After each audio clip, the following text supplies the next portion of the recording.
Project અંતર્ગત આજ રોજ બટક વડનગરમાં છેલ્લો વડનગર કેન્દ્ર 11માં આજે આપણે સરસ મજાની પ્રવૃત્તિ હતી.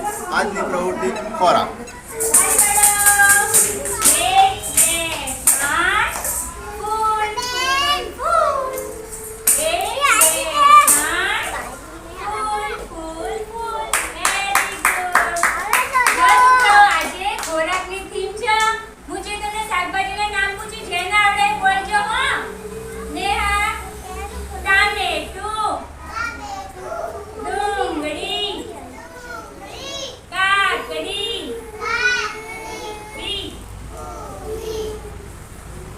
પછી એવા ખોરાક આપણે ખાવા જોઈએ. પછી આપણે આવા બહારના ખોરાક